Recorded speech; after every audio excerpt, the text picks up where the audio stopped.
जय हिंद साथियों। स्वागत है आप सभी का आपके अपने YouTube चैनल तरुण स्टडी क्लासेस पर। दोस्तों, आज के इस वीडियो में हम बात करेंगे कि बिहार पुलिस की तैयारी आप घर बैठे कैसे कर सकते हैं। जी हाँ दोस्तों, आप बिल्कुल बिहार पुलिस की तैयारी घर बैठे कर सकते हैं। कहीं पर भी आपको कोई कोचिंग जाने की ज़रूरत नहीं है और ना ही आपको कोई पेड कोर्स लेने की ज़रूरत है। सारा कुछ आपको मैं इस वीडियो में बताऊँगा और उस तरीके से बताऊँगा जिस तरीके से आपको 100% सफलता मिल जाएगा। लेकिन आपको करना पड़ेगा और जो भी मैं इस वीडियो में बताऊँगा तो वो सारा कुछ बिल्कुल फ्री का प्रोसेस होगा। कोई भी आपको वहीं भी पेड कोर्स लेने की ज़रूरत नहीं है और ना ही कहीं कोचिंग पर जाने की ज़रूरत है। यहाँ पर मैं आपको कुछ जो पैटर्न बताने वाला हूँ, जो बुक मैं यहाँ पर बताने वाला हूँ, तो बस आपको उसको परचेज करना है। वो भी आप ऑनलाइन या ऑफलाइन कहीं से भी परचेज कर सकते हैं, आसानी से वो मिल जाएंगे। दोस्तों, मैं आपको ये बता दूं कि ये वीडियो कोई पेड प्रमोशन नहीं है, बल्कि ये केवल और केवल एजुकेशन एंड इन्फॉर्मेशन पर्पज़ के लिए है। इसको आप यहाँ पर बिल्कुल अपने सभी दोस्तों तक शेयर कर सकते हैं। दोस्तों, यहाँ मैं आपको जो यहाँ पर न्यू पैटर्न के बारे में बताएंगे कि यहाँ पर एग्जाम के लिए नया सिलेबस क्या है, नया एग्जाम पैटर्न क्या है, बेस्ट बुक कौन कौन से हैं और साथ साथ फुल स्टडी के साथ कैसे आपको पढ़ना है वो बुक। तो सारा कुछ आपको इस वीडियो में बताऊँगा और 2023 के लिए यही आपका मूल मंत्र रहने वाला है, ताकि आपको 100% जो कि सफलता मिल जाएगा। तो चलिए शुरू करते हैं। सबसे पहले मैं इस वीडियो में जो कि सिलेबस के बारे में जानूंगा।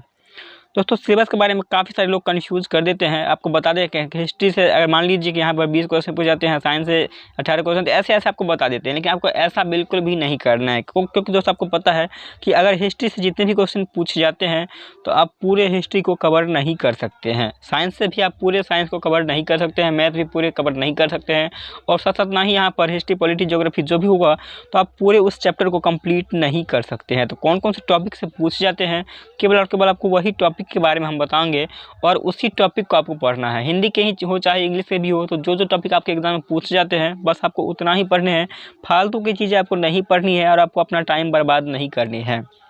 क्योंकि यहाँ पर काफ़ी सारी दिक्कतें यही आ जाती है कि सिलेबस के बारे में तो उनको पता होता है कि हाँ हिस्ट्री से क्वेश्चन पूछ जाएंगे, लेकिन हिस्ट्री में कौन कौन से टॉपिक से पूछ जाएंगे इसके बारे में जानकारी नहीं होता है और इस वजह से वो पूरे हिस्ट्री को पढ़ने लगते हैं और उन्हीं में उनका जो कि समय बीत जाता है और जैसे में एग्जाम का टाइम आ जाता है और वो एग्जाम में अच्छे मार्क्स नहीं कर पाते हैं। दोस्तों, अगर आप अच्छे तरीके से तैयारी करेंगे तो आपको आराम से 80+ मार्क्स ला सकते हैं बिहार पुलिस के एग्जाम में, क्योंकि क्वेश्चन जो कि काफ़ी ईजी लेवल का ही पूछा जाता है। कोई यहाँ पर बहुत ज़्यादा हार्ड लेवल का क्वेश्चन नहीं आता है बिहार पुलिस के एग्जाम में, चाहे आप प्रीवियस ईयर का क्वेश्चन उठाकर देख लीजिए। तो चलिए सबसे पहले हम भी यहाँ पर वही चीज़ आपको बताऊंगा कि यहाँ पर कौन कौन से टॉपिक होंगे और तब आपको इन टॉपिक के बारे में बताऊं। जैसे कि यहाँ पर हिंदी है, इंग्लिश है, फिर यहाँ पर इसी तरीके से सारे कुछ के बारे में बताऊंगा कि वहाँ पर टॉपिक क्या क्या पढ़ने हैं। हिंदी, इंग्लिश और जनरल अवेयरनेस और करंट अफेयर, इन सारे को मिलाकर जो कि 50 मार्क्स आप होंगे और इसमें 50 नंबर आप, यानी कि 50 क्वेश्चन होंगे और 50 मार्क्स के हो जाएंगे। फिर यहाँ पर math, physics, chemistry, biology, history, geography, polity, economics and जो कि अदर सब्जेक्ट, इसको मिलाकर जो कि 25 और 25 मिलाकर 50 नंबर यहाँ पर ये आपके हो जाते हैं और इसके लिए आपको 2 घंटे का जो कि समय दिया जाता है। अब इस 2 घंटे में आपको कुल मिलाकर 100 प्रश्न बनाने हैं और आप 100 में से दोस्तों यहाँ पर नेगेटिव मार्किंग कोई होता नहीं है। आपको पता होगा कि बिहार पुलिस के एग्जाम में कोई भी नेगेटिव मार्किंग नहीं होता है। तो आपको 100 का 100 अटैम्प्ट लेना है, क्योंकि आपको सफलता प्राप्त करना है और आपको ज़्यादा से ज़्यादा नंबर लाने हैं। तो आप किसी भी कैटेगरी के कैंडिडेट हो, चाहे जनरल हो, ओबीसी हो, एससी हो, एससी हो, कोई भी कैटेगरी हो, तो अगर आप यहाँ पर 75 से 80 नंबर लाते हैं इस एग्ज़ाम में तो आप कभी भी जो कि फेल नहीं होंगे। तो यहाँ पर आपको इतना नंबर कैसे लाना है, कौन कौन सा बुक पढ़ना है, कैसे पढ़ना है, चलिए अब सारा कुछ के बारे में जान लेते हैं। तो पहले हम इसके सिलेबस के बारे में जानेंगे कि हिंदी में आपको कौन कौन से टॉपिक पढ़ने हैं, इंग्लिश में कौन कौन से पढ़ने हैं, जनरल अवेयरनेस में आपको क्या पढ़ने हैं, सारा कुछ मैं पहले बात कर लेता हूं। तो गाइस, सबसे पहले हम सिलेबस के बारे में बात कर लेते हैं कि सिलेबस में कौन कौन से टॉपिक से आपके प्रश्न पूछे जाएंगे। फिर हम जो कि बुक के बारे में बात करेंगे, कौन कौन से बुक आपको पढ़ना चाहिए और कैसे पढ़ना चाहिए। तो सबसे पहले यहाँ पर हम इंग्लिश के बारे में बात करते हैं। तो इंग्लिश में आपको क्या क्या पढ़ने पड़ेंगे और कहाँ से क्वेश्चन आते हैं। दोस्तों, सबसे पहले आपको जो कि पर्यायवाची और विलोम शब्द, ये आपको हिंदी में भी कॉमन मिलेगा और इंग्लिश में भी ये आपको पढ़ना पड़ेगा, ताकि आपको यहाँ से क्वेश्चन जो कि आए तो आप बिल्कुल भी ना छोड़ें। उसके बाद आपको वर्तन, यानी कि सही वर्तन, जैसे कि यहाँ पर अब शिव लिख दिया तो कौन सा शिव यहाँ पर सही है। जैसे यहाँ पर अगर संसार लिख दिया तो उसमें कौन सा सौ लगेगा और कौन सा रॉ लगेगा, यही हुआ सही वर्तनी वाला शब्द। तो जैसे मैं आपको यहाँ पर, जैसे मैं इंग्लिश में बता रहा हूँ, तो इंग्लिश में आपको यहाँ पर स्पेलिंग चेक करना होगा, कौन सा स्पेलिंग इसमें सही है। फिर यहाँ पर टेंस से क्वेश्चन आपके आते हैं, काल के प्रकार और उनके उपयोग, क्रिया। उसके बाद यहाँ पर क्रिया विशेषण से भी क्वेश्चन पूछ जाते हैं। उसके बाद यहाँ पर पूर्व सर्ग से भी क्वेश्चन पूछे जाते हैं। आगे अगर हम बात करें तो यहाँ पर विस्मय आदि बोधक के बारे में भी पूछे जाते हैं और फिर यहाँ पर कर्ता क्रिया समझौता के बारे में क्वेश्चन आते हैं। सर्वनाम के बारे में भी क्वेश्चन आपको देखने के लिए मिल जाएगा। उसके बाद यहाँ पर समझ बुझने के लिए आपको त्रुटि को चुनना है कि वाक्य यानी सेंटेंस एरर को आपको पहचानना होगा। फिर यहाँ पर विशेषण के बारे में यहाँ पर पूछा जाता है, मुहावरा और वाक्यांश के बारे में भी पूछे जाते हैं, शब्दों के भेद के बारे में भी क्वेश्चन जो कि पूछे जाते हैं। तो इन टॉपिक को आपको अच्छे तरीके से पढ़ना है। आगे दोस्तों यहाँ पर बात करें कि आम त्रुटियों के बारे में, फिर यहाँ पर लिंग, पुल्लिंग और स्त्रीलिंग यानी कि लिंग के बारे में आपको पूछा जाता है कि कौन सा यहाँ पर मेल और कौन सा यहाँ पर फीमेल है, तो आपको यहाँ पर जेंडर का निर्धारण करना पड़ेगा। उसके बाद यहाँ पर एक वचन, द्विवचन और बहुवचन से भी क्वेश्चन पूछे जाते हैं। लेकिन इंग्लिश के ज़्यादातर प्रश्न जो कि यहाँ पर सिमिलर में ही पूछे जाते हैं, यानी कि एक वचन के बारे में ही पूछा जाता है। चलिए अब बात कर लेते हैं हिंदी सिलेबस के बारे में, यानी कि हिंदी में आपके कौन कौन से क्वेश्चन पूछे जाएंगे और कौन कौन से टॉपिक को आपको पढ़ना पड़ेगा। तो दोस्तों हिंदी व्याकरण की अगर हम बात करें तो सबसे पहले यहाँ पर जो कि पर्यायवाची शब्द के बारे में आपको पूछा जाएगा। फिर यहाँ पर अलंकार और रस के बारे में पूछा जाएगा। तत्सम एवं तद्भव के बारे में पूछा जाएगा। अब आपको लग रहा होगा कि ये आप बोल रहे हैं कि कोचिंग पर नहीं जाना है और केवल आपको बुक पढ़ना है, तो मेरे तो ये सब समझ में ही नहीं आती। काफ़ी लोगों के मन में यहाँ पर ऐसा डाउट आ रहा होगा, बट बिल्कुल घबराने की ज़रूरत नहीं है। इन सब के लिए हम जो कि यहाँ पर यूट्यूब पर online class live plus recorded, यानी कि लाइव क्लास भी आपको मिलेंगे और रिकॉर्डेड क्लास भी मिलेंगे। उसमें आपको मैं पूरा यहाँ पर हिंदी के भी जो कि अच्छे तरीके से यहाँ पर डिटेल में समझाने की कोशिश करूँगा और हिंदी व्याकरण को भी यहाँ पर इस तरीके से आसान बना दूंगा जैसे आप मैथ के फार्मूला के आधार पर क्वेश्चन को रगड़ देते हैं, वैसे ही आप हिंदी को भी यहाँ पर नहीं छोड़ेंगे। तो मैं आपको अच्छे तरीके से समझा दूंगा हिंदी और इंग्लिश। दोस्तों यहाँ पर बता दूं कि हिंदी और इंग्लिश से अगर कुल मिलाकर बात करें तो 15 नंबर से 16 नंबर का क्वेश्चन पूछ जाते हैं। तो ये 15 और 16 में मैं आपको बता दूं कि यहाँ पर आप आराम से 13 प्लस नंबर कर सकते हैं। इसमें आपको कोई भी यहाँ पर नंबर नहीं कटेंगे।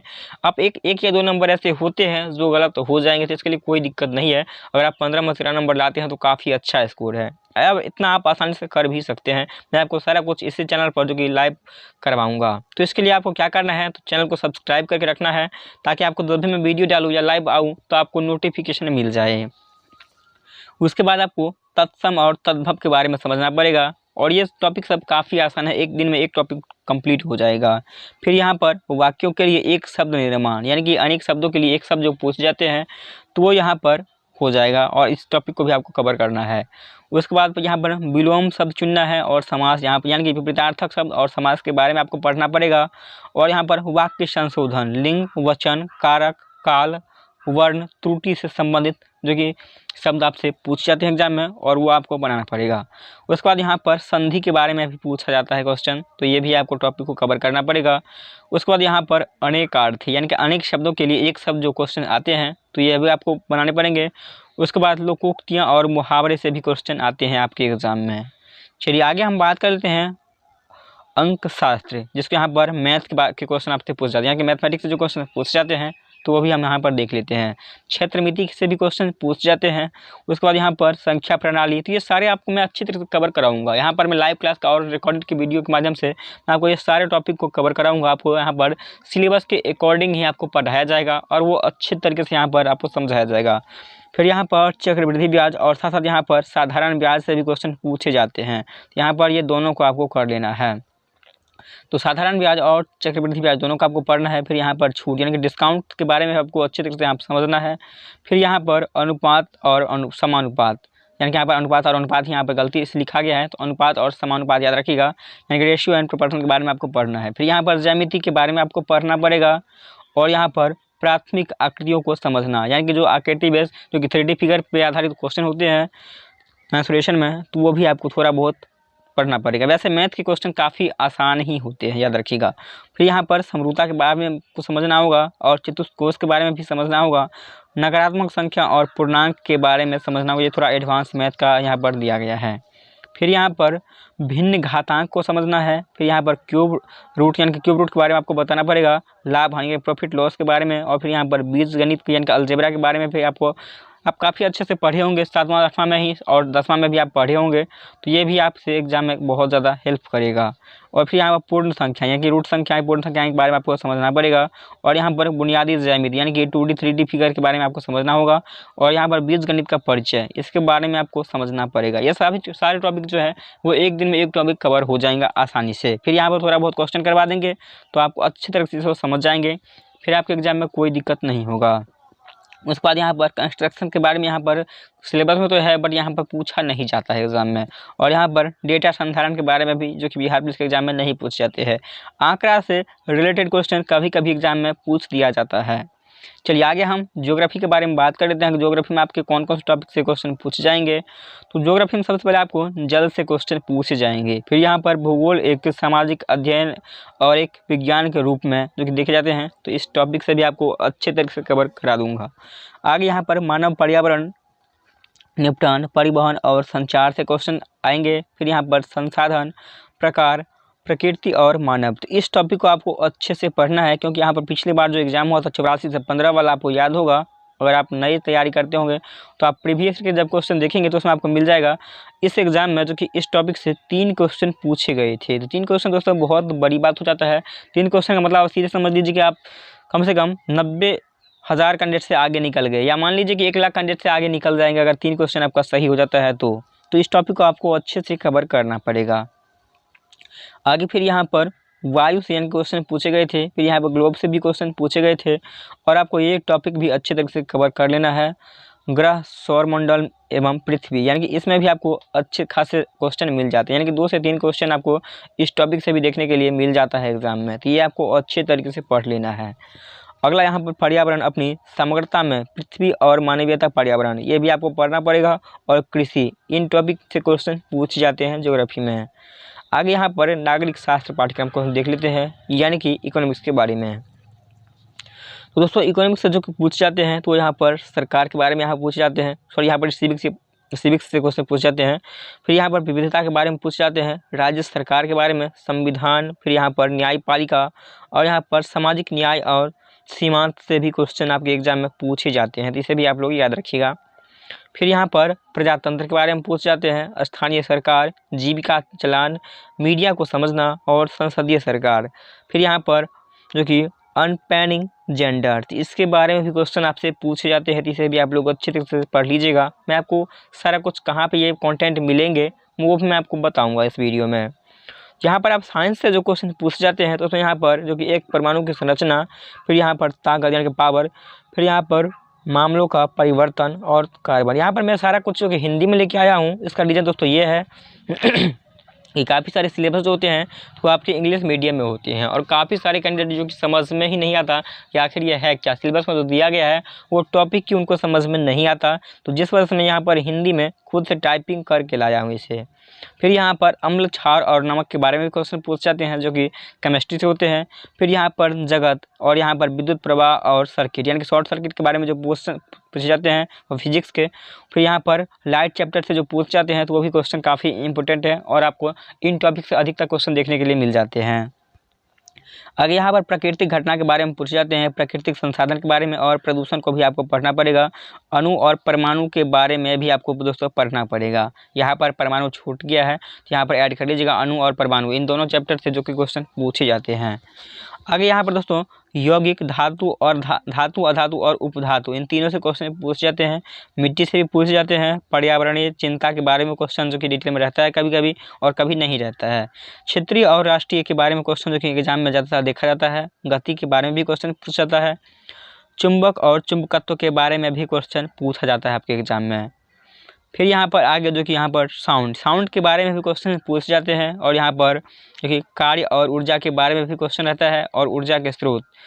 तो इन सब से अच्छे यानी कि ये तीनों टॉपिक को आपको अच्छे से कवर करना पड़ेगा, क्योंकि यहाँ पर से क्वेश्चन ज़्यादा आते हैं। अब मैंने आता है हिस्ट्री, क्योंकि यहाँ पर हिस्ट्री से भी अधिक से अधिक प्रश्न पूछे जाते हैं। तो हिस्ट्री में आपको सबसे पहले जो कि यहाँ पर राजनीति के विकास से क्वेश्चन जो कि देखने के लिए मिलेगा। पहला साम्राज्य के बारे में, फिर यहाँ पर दिल्ली के सुल्तान यानी कि दिल्ली सल्तनत के बारे में पूरा आपको दिल्ली सल्तनत को एक बार अच्छे तरीके से पढ़ना है। और फिर यहाँ पर आज़ादी के बाद का भारत, इसके बारे में भी आपको पढ़ना पड़ेगा। क्षेत्रीय संस्कृतियों के बारे में पढ़ना पड़ेगा, और एक साम्राज्य का निर्माण जो कि यहाँ पर 1857 के क्रांति से पहले के बारे में ये क्वेश्चन है, तो वहाँ से भी आपको पढ़ना पड़ेगा। और साथ साथ इस टॉपिक से भी 2 क्वेश्चन आपके एग्जाम में कई बार 2 या 3 क्वेश्चन पूछे जाते हैं। 1857 और 58 का विद्रोह, जातीय व्यवस्था को चुनौती, ये भी क्वेश्चन काफ़ी इंपॉर्टेंट है, ये टॉपिक काफ़ी इंपॉर्टेंट है। राष्ट्रवादी आंदोलन से भी क्वेश्चन पूछ जाते हैं। यहाँ पर मैं जिसको भी यहाँ पर डबल टिक कर रहा हूँ तो समझ लीजिए कि वो इंपॉर्टेंट है, और उसे आप लोग ज़्यादा पढ़िएगा। कहाँ से पढ़ना है तो मैं आपको अभी इसी वीडियो में बताऊँगा। आगे यहाँ पर दूर देशों से संपर्क, फिर यहाँ पर संस्कृति और विज्ञान से भी क्वेश्चन पूछ जाते हैं, और यहाँ पर नई राज्य और साम्राज्य, याद रखिएगा, नई राज्य और साम्राज्य के बारे में भी क्वेश्चन पूछे गए जाते हैं। वास्तुकला, सामाजिक परिवर्तन, कंपनी पावर की स्थापना, ग्रामीण जीवन और समाज, इन सारे टॉपिक से आपके क्वेश्चन एग्जाम में अच्छे खासे पूछे जाते हैं। आगे यहाँ पर महिला सुधार से भी जो कि एक क्वेश्चन पूछा गया था, इसे भी आप लोग कवर कर लीजिएगा। फिर यहाँ पर उपनिवेशवाद और राजनीतिक समाज, तो इन सारे टॉपिक को हम अच्छे तरीके से यहाँ पर कवर कर लिए हैं। चलिए अब हम बात कर लेते हैं कि कौन कौन से बुक आपको पढ़ना पड़ेगा और किस तरीके से आपको वो बुक पढ़ना पड़ेगा, ये मैं इस वीडियो में बात कर लेता हूँ। यहाँ तक मैंने सारे सिलेबस को, यानी कि आपके सिलेबस एग्जाम में जिस भी सब्जेक्ट से जितने क्वेश्चन पूछे जाते हैं तो उन सारे सब्जेक्ट के बारे में हमने बताया। फिर यहाँ पर कौन कौन से टॉपिक से क्वेश्चन पूछे जाते हैं तो वो हमने डिस्कस कर लिया। चलिए अब हम आपको कुछ बुक बताते हैं कि कौन कौन से बुक को आपको पढ़ना है और कैसे पढ़ना है। तो यहाँ पर गाइस देख लीजिए, हम यहाँ पर आगे आपको बुक दिखाने कौन कौन से स्पेशल बुक है, वो सारे आपको बुक के बारे में बताऊंगा, और कैसे आपको पढ़ना है वो भी मैं बताऊंगा। तो सबसे पहला मेरा बुक जो कि रहने वाला है वो है सबसे प्यारा, जो आपके पास अगर आप कंपटीशन एग्जाम की तैयारी कर रहे हैं तो वो लुसेंट होगा। लुसेंट आपके पास होगा ही, और अगर नहीं है इसे आप परचेज कर लीजिए। आप ऑनलाइन माध्यम से कर लीजिए या ऑफलाइन माध्यम से, उसे कोई मतलब नहीं है, लेकिन आपको ये बुक आपके पास रहना चाहिए। ये बुक लगभग सभी के पास होगा, मुझे लगता है कि यहाँ पर 99% कैंडिडेट के पास ये बुक होगा ही होगा। चलिए आगे हम बात कर लेते हैं। लुसेंट के बाद आपके पास ये बुक होना चाहिए दोस्तों, ये भी लुसेंट का ही है, और ये जो कि आपको यहाँ पर ऑब्जेक्टिव क्वेश्चन है, आपको पढ़ना कैसे है समझ लीजिए। यहाँ पर थोड़ा अब आप सोच रहे होंगे कि यहाँ पर ये भी तो लुसेंट का है और यहाँ पर ये भी जो कि लुसेंट का ही है, तो फिर आप दो लुसेंट का बुक क्यों करवा रहे हो परचेज। तो दोस्तों वो इसलिए यहाँ पर क्योंकि आपको इसमें आपको थोड़ा कॉन्फिडेंस बढ़ जाएगा। अब मान लीजिए यहाँ पर आप अगर पढ़ लिए हैं मध्यकालीन भारत के बारे में, तो मध्यकालीन भारत के इतिहास के बारे में आपने अच्छे तरह से इस बुक में पढ़ लिया, और अच्छे तरह से पढ़ने के बाद आपको अब चाहिए कि आप उस चैप्टर का, यानी कि इस टॉपिक से जो क्वेश्चन एग्जाम में पूछे जाते हैं, तो यहाँ पर मैं उस टॉपिक को टेस्ट दूं। तो टेस्ट देने के आप क्या करेंगे, यहाँ पर आपको इस बुक की ज़रूरत पड़ेगा। इस बुक में जो आप इस बुक में पढ़ेंगे, ये सारे टॉपिक जो कि इस बुक में ऑब्जेक्टिव टाइप में दिए गए हैं, तो आपको यहाँ से एक OMR शीट परचेज कर लेना है, या फिर आप नॉर्मल कॉपी पर भी बना सकते हैं। आप जो पेपर आप यूज करते होंगे तो वहाँ पर भी आप 1 2 3 ऐसे क्वेश्चन लिख लेंगे, और फिर यहाँ पर एक अगर आपको लग रहा है कि ए होगा तो आपको ए बनाना है, फिर यहाँ पर अगर बी लग रहा है बी बनाना है, फिर यहाँ पर सी। तो इस तरह से आपको यहाँ पर पूरे उस टॉपिक को जितने भी क्वेश्चन वहाँ पर होंगे उन सारे क्वेश्चन को आपको अच्छे तरीके से कवर करना है, और फिर आपको चेक करना है कि कितना इसमें मेरा सही हो रहा है और कितना गलत हो रहा है। अगर आपको ज़्यादा से ज़्यादा गलती हो रहा है तो आपको उस टॉपिक को फिर से रिवाइज करना है और फिर से अच्छे तरीके से उसे पढ़ना है। ये हो गया दोस्तों। अगला बुक आपके लिए जो कि है ये सार संग्रह, ये बुक आपके लिए इम्पोर्टेंट है, क्योंकि यहाँ पर कई बार हो रहा है क्या, पिछले 2 से 3 बार आपके एग्जाम में जब देखे होंगे तो यहाँ पर ज़्यादातर क्वेश्चन जो कि NCERT के बुक से लिए जा रहे हैं, या फिर सरकारी जो किताब BTC का होता है वो NCERT का ही होता है, तो उससे भी क्वेश्चन आपके एग्जाम में पूछे जा रहे हैं। तो ये सार संग्रह जो है इस बुक में, ये महेश वर्णमाल का बुक है। यहाँ पर मैं कोई पेड प्रमोशन दोस्तों नहीं कर रहा हूँ, ये सारे बुक मैं आपको फ्री में रिकमेंड कर रहा हूँ, आप परचेज कर लीजिएगा। दोस्तों यहाँ पर क्या होता है, यहाँ पर आपको इस बुक में जो कि 6ठा से लेके और 12वां तक, यानी कि 6 to 12, यानी कि 6 to 12 यहाँ तक आपको जो कि सारे क्वेश्चन देखने के लिए मिल जाएंगे। सरकारी बुक यानी कि जो आपको NCERT से पूछे जाते हैं एग्जाम में, तो वहाँ के सारे प्रश्न आपको इस बुक में देखने के लिए मिल जाएंगे, और इस बुक आप अच्छे तरीके से कवर कर लेते हैं तो फिर आप किसी भी एग्ज़ाम की तैयारी के लिए बिल्कुल परफेक्ट हो जाएंगे और आप एग्ज़ाम दे सकते हैं, कोई भी आपको दिक्कत नहीं होगा। तो यहाँ पर मैंने आपको ये 3 बुक बताया है, अगर आप इस तीनों बुक को कर लेते हैं तो GK GS तो आपका कंप्लीट हो जाएगा। अब बात आती है यहाँ पर मैथ और रीजनिंग की। सॉरी, यहाँ पर रीजनिंग नहीं पूछा था, मैथ की। तो ये मैथ यहाँ पर कौन से बुक से आपको पढ़ना है, चलिए हम वो बताते हैं। फिर यहाँ पर हिंदी इंग्लिश के भी बारे में हम बताएंगे। तो यहाँ पर दोस्तों देख लीजिए, अब मैथ के लिए मैं यहाँ पर 2 बुक लेके आया हूँ। पहला बुक है सगीर अहमद का, जो कि यहाँ पर प्रतियोगिता अंक गणित है। तो ये काफ़ी इंपॉर्टेंट है, क्योंकि यहाँ पर इस बुक में जो कि आपको यहाँ पर स्पीड के साथ और एक्यूरेसी, यहाँ पर देख लीजिए स्पीड प्लस एक्यूरेसी बराबर सक्सेस। तो यहाँ पर आपको काफ़ी सारे शॉर्टकट ट्रिक के माध्यम से क्वेश्चन दिए जाते हैं, यानी कि जो क्वेश्चन बहुत लॉन्ग प्रोसेस से भी हम बनाते हैं उसको यहाँ पर ट्रिक के बेसिस पर कोई नई फार्मूला के आधार पर यहाँ पर समझाया जाता है और आप शॉर्टकट मेथड से बना सकते हैं। तो कंपटीशन वाले कैंडिडेट को ऐसे ही चाहिए कि कम समय में वो जल्द से जल्द आंसर सॉल्व कर पाए और अपना आंसर निकाल पाए, तो उनके लिए आप ये बुक भी परचेज कर सकते हैं। लेकिन अगर आपको दोस्तों ये बुक नहीं, अभी आप ये बुक आप पढ़े लिखे हैं, पहले से आप इस बुक को पढ़े हैं, तो फिर आपको यहाँ पर नवीन अंक गणित, ये RS अग्रवाल का बुक आपको परचेज करना चाहिए। ये बुक भी काफ़ी अच्छा है।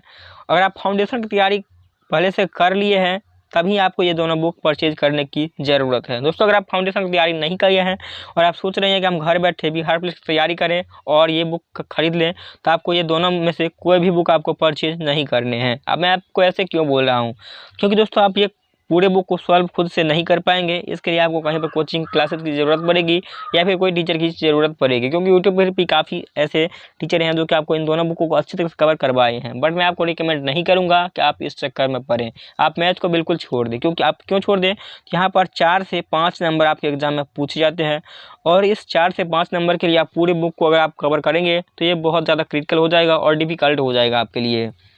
तो आप मैथ को यहाँ पर इग्नोर करें, मैथ से आपको कोई भी यहाँ पर लेना देना नहीं रहेगा। अब बात आती है यहाँ पर, और अगर आप फाउंडेशन बैच कहीं पर किए हैं, कंप्लीट किए हैं कि आप 6 महीने या 1 साल कहीं पर भी फाउंडेशन बैच कंप्लीट कर लिए हैं मैथ के, तब आप इस बुक को परचेज कर लीजिए और यहाँ पर आप थोड़ा बहुत प्रैक्टिस कर सकते हैं जो मैं सिलेबस बताया हूँ उसके अकॉर्डिंग। अब बात आती है हिंदी और इंग्लिश की। काफ़ी सारे कैंडिडेट बोलेंगे कि हिंदी और इंग्लिश कहाँ से पढ़ें, बाकी सारे तो आपने बता दिया। दोस्तों, मैं आपको बता दूँ कि हिंदी और इंग्लिश ये दोनों आपको बुक परचेज नहीं करने हैं। अब आप बोलेंगे कि आप ये दोनों बुक कैसे आप परचेज नहीं कर रहे हैं, फिर कैसे एग्ज़ाम में हम नंबर ज़्यादा ले पाएंगे, यानी कि इन क्वेश्चन को कहाँ से हम सही कर पाएंगे। दोस्तों, इसके लिए मैं आपको लाइव क्लास के माध्यम से समझाऊंगा। अब अगर आप ये सोच रहे होंगे कि वैकेंसी आएगा तब मैं बुक को परचेज करूंगा, तब मैं पढ़ूंगा, तो ऐसे बिल्कुल भी नहीं होने वाला है। ये सारे बुक आप ले लीजिए और 6 से 8 महीना आपको लगेंगे इसे कवर करने में, अगर आप डेली बेसिस पे पढ़ते हैं तब। तो आपको इतने महीने में आपको तैयारी करना है। ऐसा ज़रूरी नहीं है कि जो वैकेंसी आया उसी में हम तैयारी करेंगे और उस वैकेंसी में हमको फाइनल सिलेक्शन मिल ही जाएगा। अगर आप पहले से तैयारी कर रहे हैं, उसके बाद वैकेंसी आया तब भी आपको सिलेक्शन मिल जाएगा और आप आसानी से जॉब में जा सकते हैं। तो आपको हिंदी और इंग्लिश के लिए बिल्कुल भी टेंशन नहीं लेने हैं। इसके लिए मैं काफ़ी सारे PDF नोट जो कि तैयारी करके रखा हूँ, तो वो आपको टेलीग्राम पर मिल जाएंगे। टेलीग्राम का लिंक इस वीडियो के डिस्क्रिप्शन में मिल जाएगा, वहाँ से आप ज्वाइन हो सकते हैं। और साथ साथ मैं आपको लाइव प्लस रिकॉर्डेड वीडियो के माध्यम से भी हिंदी इंग्लिश को कवर करवाऊंगा अच्छे से, और साथ साथ यहाँ पर GK GS के लिए आपको लाइव क्लास करवाया जाएगा। तो इसके लिए आप चैनल को सब्सक्राइब करके रखिएगा। मिलते हैं फिर अगली वीडियो में। अगर आपको कोई भी दिक्कत है तो आप कमेंट में मुझे पूछ सकते हैं, या फिर वीडियो के डिस्क्रिप्शन में मेरा टेलीग्राम का लिंक दिया गया है, वहाँ से भी आप मुझे क्वेश्चन कर सकते हैं। मिलते हैं अगली वीडियो में। जय हिंद।